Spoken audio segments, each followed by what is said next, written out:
Chapter 8. Failure of Walter's Second Marriage.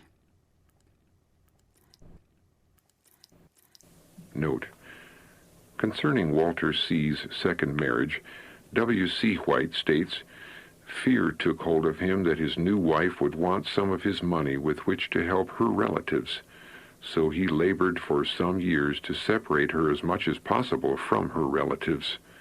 Bringing her to California, he made no move toward providing a home, but was pleased to have her take the nurse's course at the St. Helena Sanitarium. When she had advanced sufficiently in this course so as to earn something, he permitted her to work her own way with very limited assistance financially from him. For years he has placed money in Mother's hands to be used as she thought best for the advancement of the cause.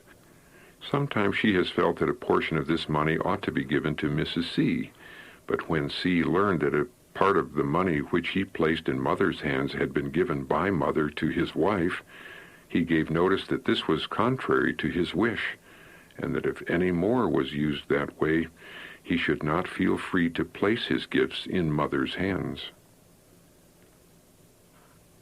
To the second Mrs. C., April 16, 1907.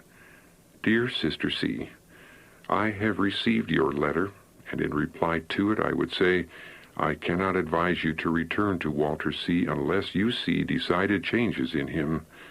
The Lord is not pleased with the ideas he has had in the past of what is due to a wife. At one time I spoke very plainly to Walter in regard to his responsibilities to his wife. It is very clear to me that it would be a mistake for you to be united again while your love for him is quenched. He cannot make you happy unless his views are changed. Responsibility to parents. You have a duty to perform to your mother. You should not place yourself in a position where you would be miserable and unhappy. And if Brother C. holds to his former views, the future would be no better for you than the past has been.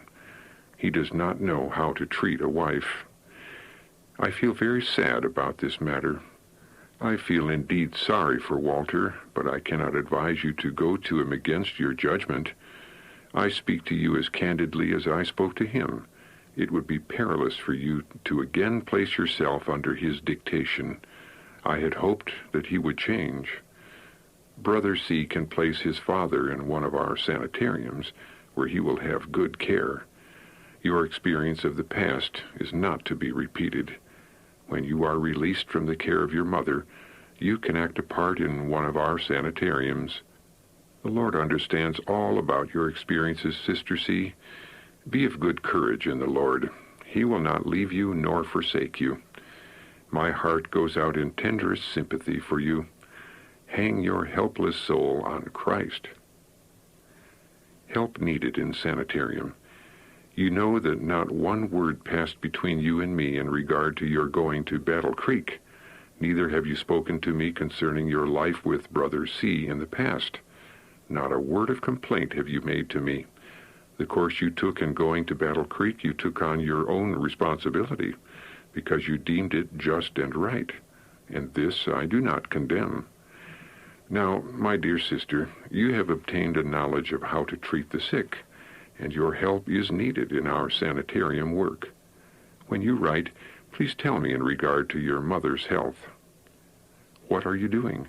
We need faithful workers in our sanitariums that can give treatment.